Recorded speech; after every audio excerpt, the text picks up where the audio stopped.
Welcome to Civil Dissent. These podcasts are about you. Ticia and Ron are speaking as citizen activists responding to the explosive conditions of our times that affect us all. In the spirit of the fairness doctrine, we will air conflicting views and you will determine what is valid.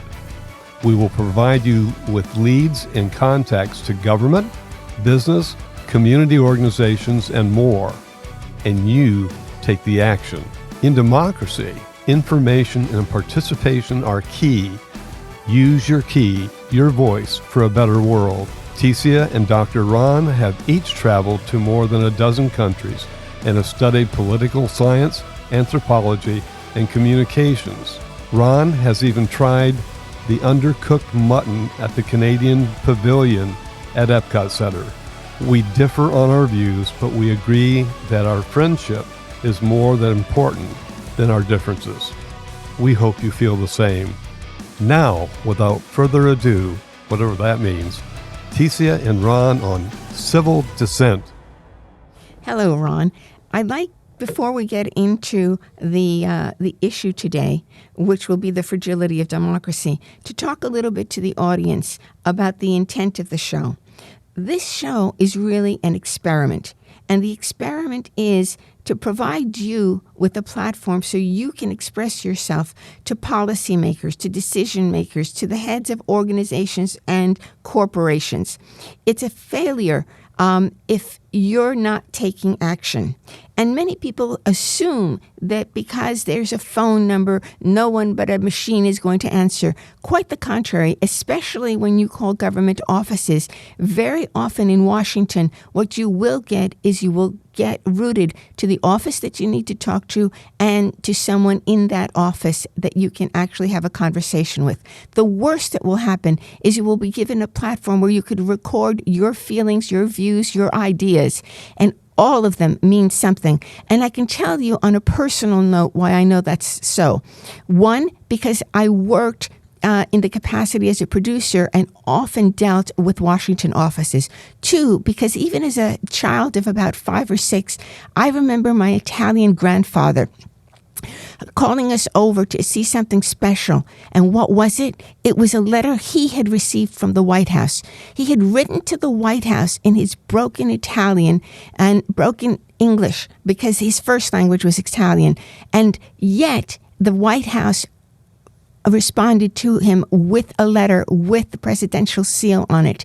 He was so proud of that. So I can tell you, people's opinions matter. They matter very much to the politicians when people take the time to express them.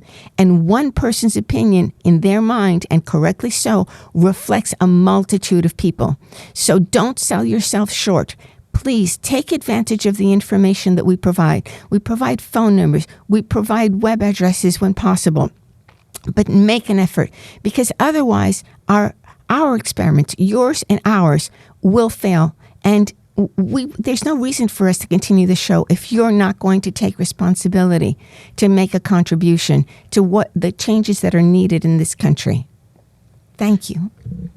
Well, thank you, Ticia. I just want to say that I believe that the system works.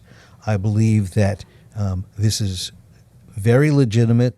And I know, for example, that a lot of veterans are calling the VA for lots of services and help and advice. And I'm understanding they're getting a lot of robotic responses and automation, et cetera, which is so off-putting. However, the phone numbers that you will be directed to on civildissent.com, our website, they should be active and they should respond to you. And I think your worries, your concerns will be ameliorated and answered. And even if they disagree with you, they will say so and why. And let us begin to eliminate this feeling of, well, the system doesn't work for me. They don't care about me. They're all about elites. No, actually, the system should, and I think mostly does, respond to you. That's how democracy works. Now, before we get into today's topic, which is appropriately the fragility of democracy, Part B is within the United States. Our last episode was about breaking news in Israel. But I would like to say that another critical theme for this is bringing community back together. Again, legitimacy. This all began in a public library forum where we were asked to debate. In this case, it was guns and the Second Amendment. And apparently the governor of Florida was listening to Ticia. And now I'm worried about who's carrying and where. However, the library set the program up because families were not talking to each other. Thanksgiving dinners were becoming awkward.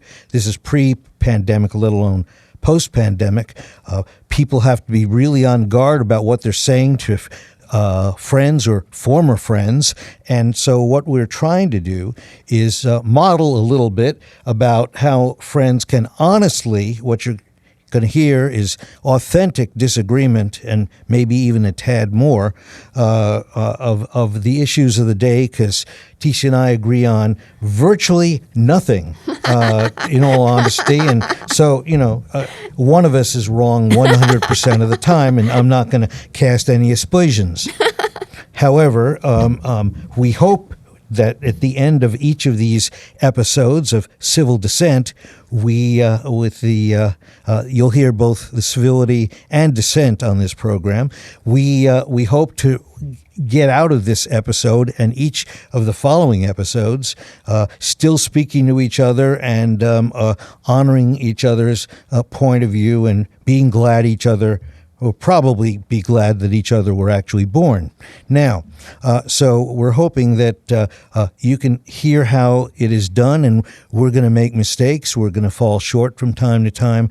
But the great experiment is, can we be social again post-pandemic? And can, even if we have to put one of the subjects verboten off to the side, that's fine, but we must stop arguing. We must stop seeing each other as the other and, in fact, get back to comedy and friendship. After all, we're all one humanity. And so with that, let us move to today's topic, which is the fragility of democracy in the United States, which is a fairly new topic. I think most of us never considered that democracy was fragile, that it was always here and here to stay. And I think Tisha would be great to open up on this subject. And please go to our website and take advantage of the contacts we provide you. Let them know what you think. Let them know what you feel. They're the ones that can bring change about. We can only offer you help, and it's up to you to take advantage of it. As far as the fragility of democracy, I can think of no administration that has done a greater job than to jeopardize democracy.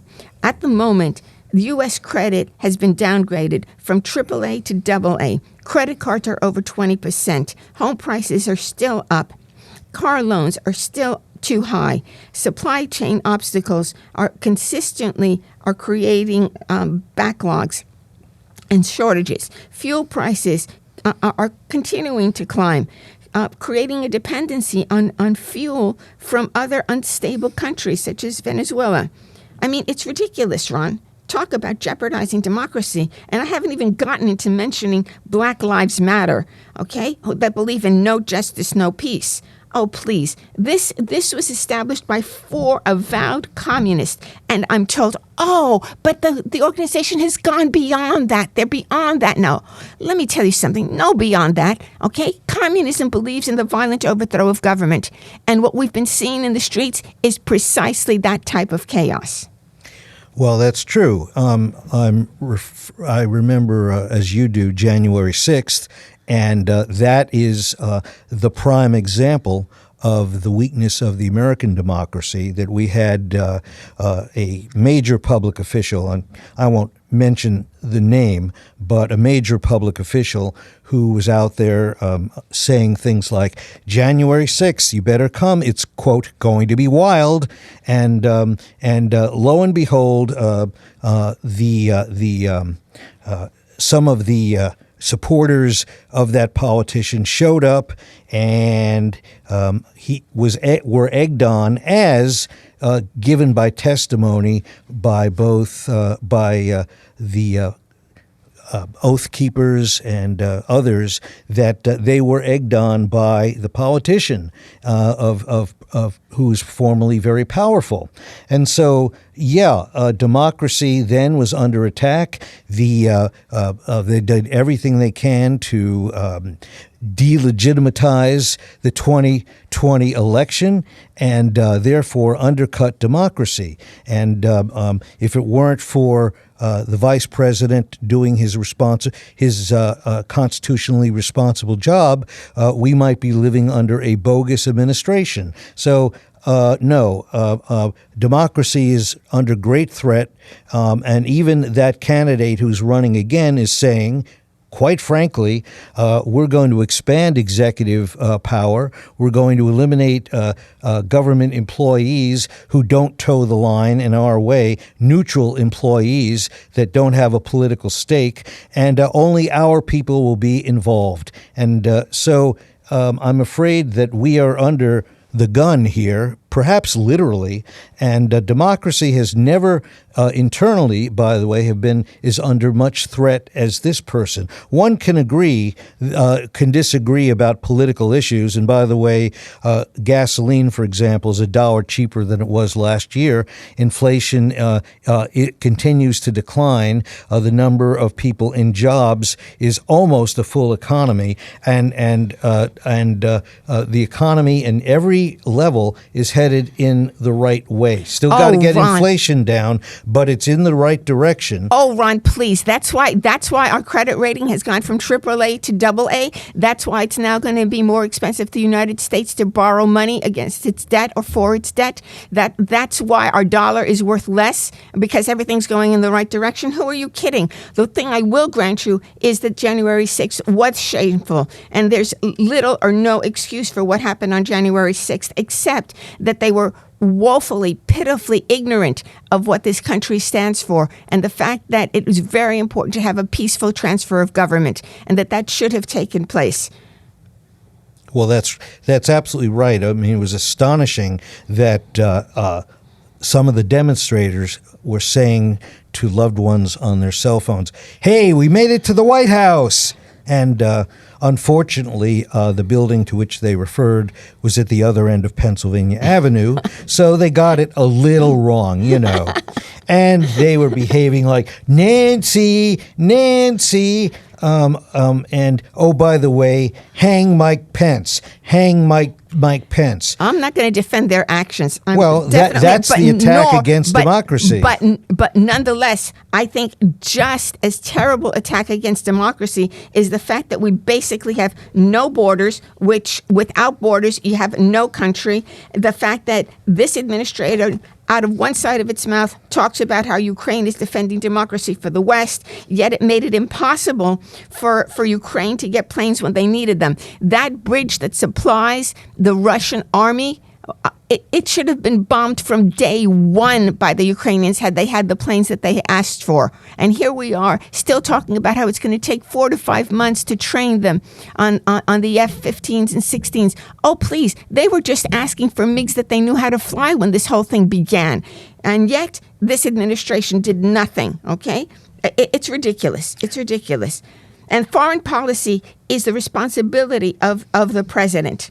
And he has failed miserably at that. The fact that Niger right now has had a coup, okay? The fact that the countries surrounding Niger are basically influenced by Russia and the Wagner Group, and all under this administration, is another example of how miserably this president has failed on foreign policy, which is his job. Domestic policy is the policy and job of the states. Let's get back to the direct threat of democracy and the subject of our program today. The President of the United States is a threat to democracy right now. Well, that's an opinion that is shared by, you. But that's right. I forgot. So No, as a matter of fact, he's all about. I love you, Ron. I really do. Well, so you're the one. Thank you. And let me say that with that marvelous chortle, I think it's time for us to take a breath and take a break, and we will be right back with Civil Dissent.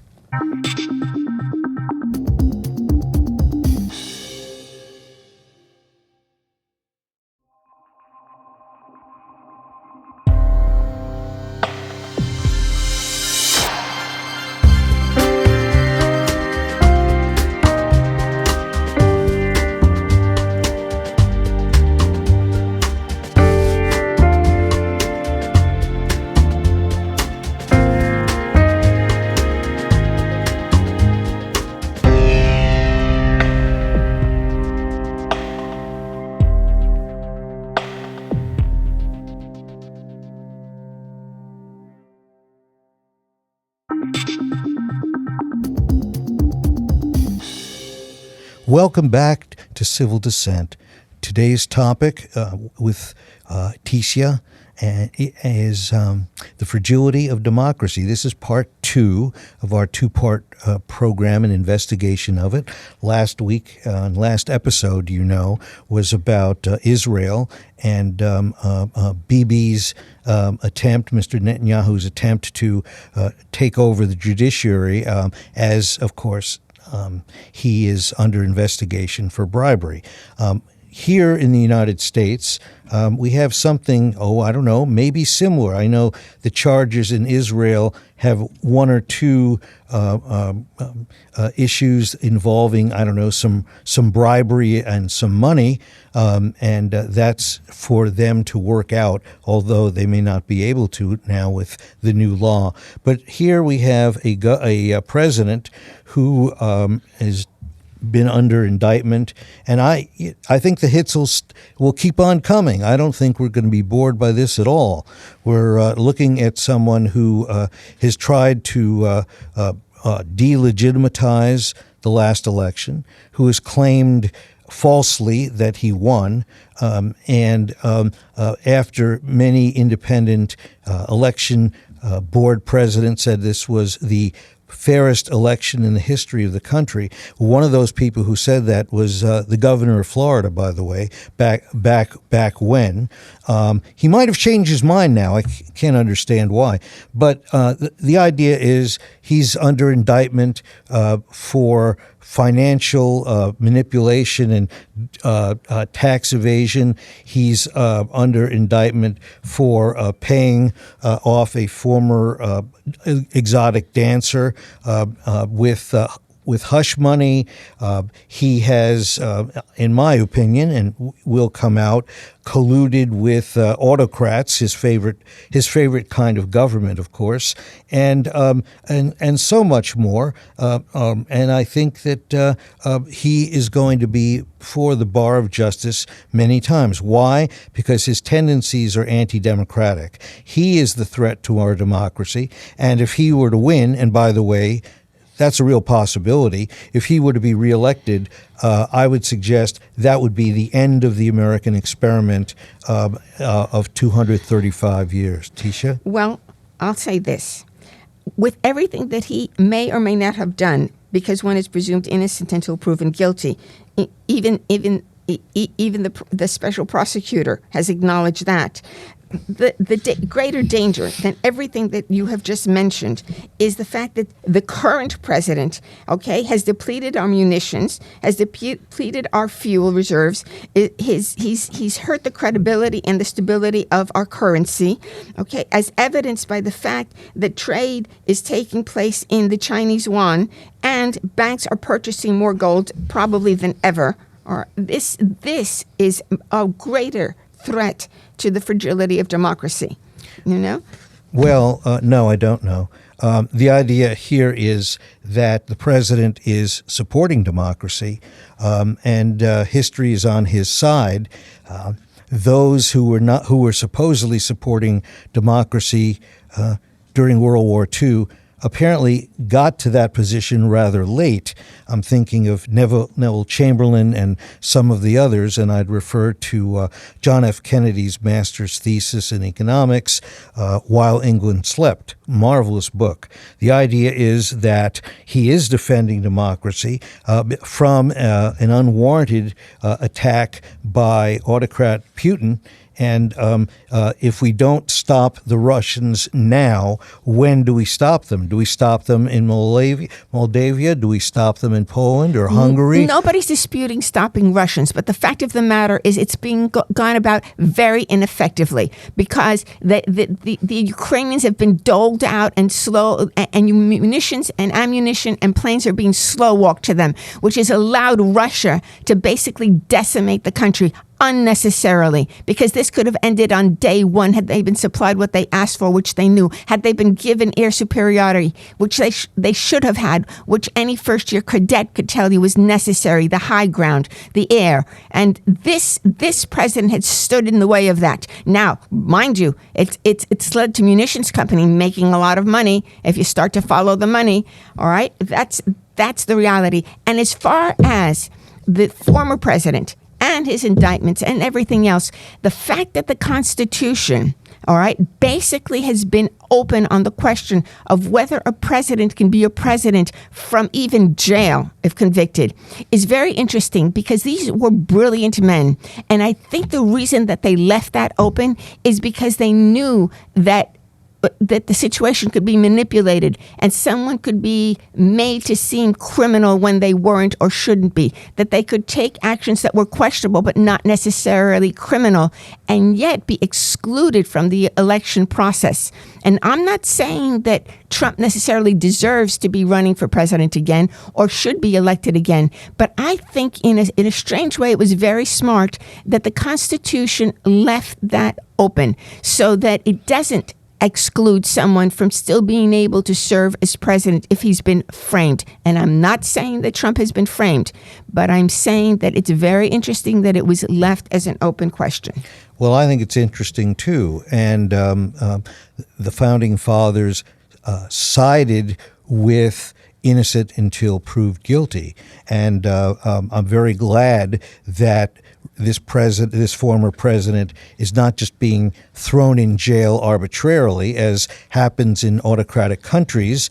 Instead, he's going to go before the bar of justice and a jury of his peers. His first indictment, of course, was not done by the Attorney General of New York, as the former president suggested. It was done by a jury. And it took them less than 2 hours to indict. So you could call the, believe it or not, I am aware, maybe you are too, that the former president occasionally name calls. I mean, I picked that up in his patter. The Attorney General of New York is not crazy. He's not a loon. He's very careful. And all the attorney generals that I've seen thus far are rational, careful people who know the law and are going very slowly. And I, for one, am thrilled the former president is not in jail and he's walking around free, and he should be, because he's not been proved guilty. We will see how that goes, and we all have opinions about that.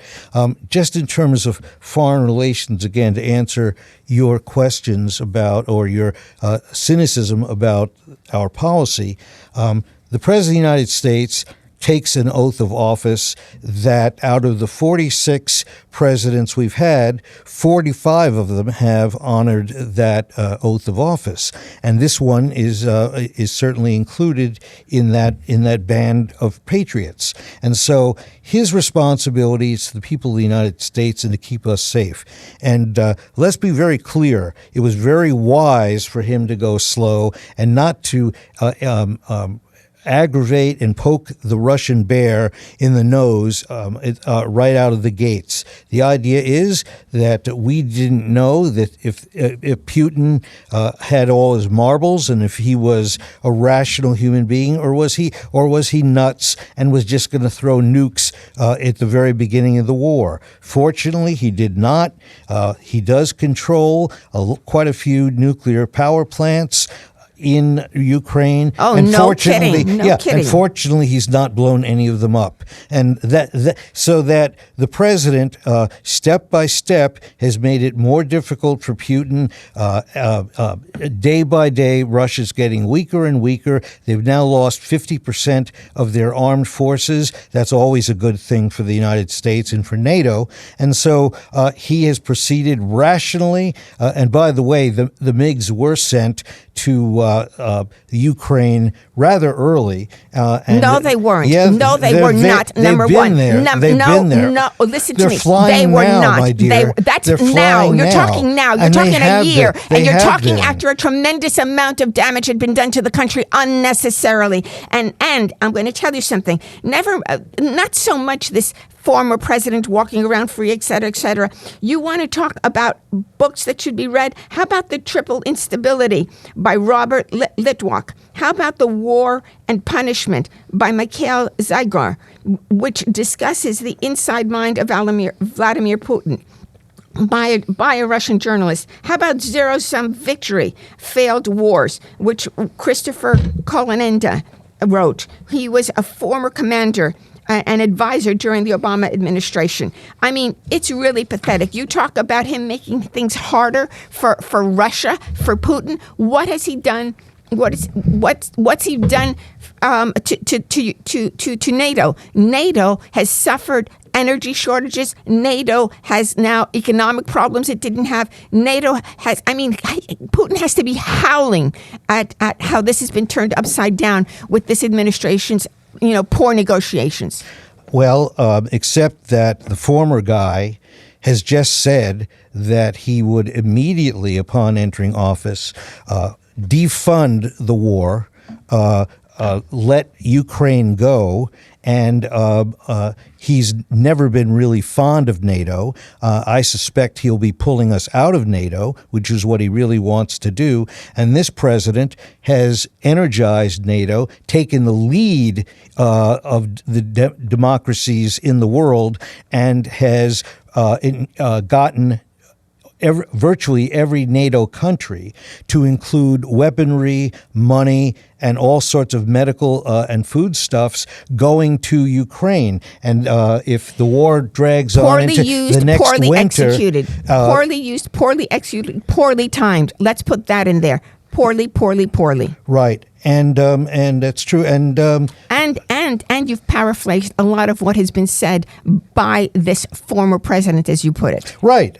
Right. He. I don't want to attempt to use the elocution and the intelligence and the empathy of the former president. I don't think anyone can do that, God. except maybe a rhesus chimp might be able to do that. But that's awful. That's below us. And we want to keep this above board. No one could go quite that low. And by the way, we looked up just yesterday the universities that this president has graduated from, and all you'll get on AI right now is he has attended Wharton School, but did he graduate? He has attended the Wharton School. He also went to Fordham. Did he graduate? He has attended the Wharton School. How about his high school grades? Would they be released? And how did he do in the class? He has attended the Wharton School. That may be speaking to the inadequacies of chatbots at this moment. No, which are many, given the way it's performed on your phone, for one thing. No, it's performed well on my phone. Yeah. We spent hours lost. The issue is on the performer, not the AI. The issue is on me. However, to conclude, this president has been superb on NATO. He is the leader of NATO, and Mr. Putin is all the weaker for it. And by the way, Finland is now in. Sweden will be in. Finland shares an 800-mile border with Russia. And so Mr. Putin, who wanted to separate the countries of NATO, did exactly the opposite of his plan. But I will say this. Yeah, make an unwieldy ship even more unwieldy by continuing to add countries that have to be all in consensus. It's absurd, whereas you're trying to deal with countries that can turn on a dime. And haven't. NATO is stronger today than it ever has been in its history, and they're all rowing in the same direction. You know, they kind of like it. Every Numbers one of don't these, necessarily make you strong. Whereas when the last guy was in, and he went to a NATO conference, and you could check the videotape. These guys were laughing at the president of the United States. Yeah, he got them to pay a fairer share than what they were doing. They were subsidizing their social welfare programs on our dime by not contributing what they should have been contributing. No, that is absolutely true. No, they did completely not true. in any way They had the money. They have the money, and they've been putting the money now. It's been they've been turning it up. I don't know, where did that money turn up from all of a sudden? It should have been being contributed for years, and it was not. Talk about reparations. This country should have reparations. And our president, our last guy, left the conference a day early because no one could take him seriously, and no one did. That's your assessment. Well, they were laughing at him, and that means they were laughing at you and laughing at me. But I do want to end on a positive note. Okay. And that is this, that we are both patriots here. We both want the best for the United States. We both want freedom. We both oppose autocracy and one-man rule, even if it's incompetent. The idea is that we are for freedom, freedom of expression, freedom of assembly, freedom of the press, and we are for the Constitution. And we may differ. Participation and citizen participation. Yes, indeed. Get on the phone, write an email, send a letter. Don't sit there thinking you don't matter. You matter. Take action. And the references that we will be attending to in the future episodes will be online. And right now, you don't even necessarily, although it would be helpful to go to civildissent.com, our website, you don't even necessarily need that today. If there's an issue that you're thinking of, that you've been left behind on, that needs attention, and how the government is spending your money, whether it's locally, statewide or nationally, please do get off your butts, get to a phone, get to your device, let them know how you think. It does matter, and you are a very important part of what we call this American democracy. And please support us on our Patreon, because I certainly wouldn't want to leave that out. And we want to thank Castle Door Productions, the very fine production studio whose hub is in Winter Park, Florida. And I'd like to thank Ticia for being so willing to participate and offer a very coherent point of view, and the best is yet to come. So much for episode 5, and on we go. Tisha, you want to wave us goodbye? I want to say thank you. Thank you for making this fun. Thank you for bringing up so many important points, even if I disagree with them. And I look forward to having a nice coffee with you as soon as possible. And on we go for Café con Leche. I can say that I'm helping her with her Spanish, as you could obviously tell. So on we go, and she's not laughing, and she should be, because she's fluent and I'm an idiot.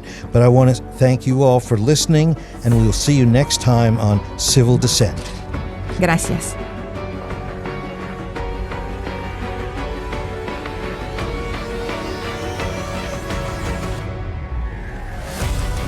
Thank you for listening to Civil Dissent. If you agreed with a view you've heard today, or if you have thoughts of your own, go to our website, civildissent.com, to find references where you can make a real difference. Take action, and see you next time on Civil Dissent.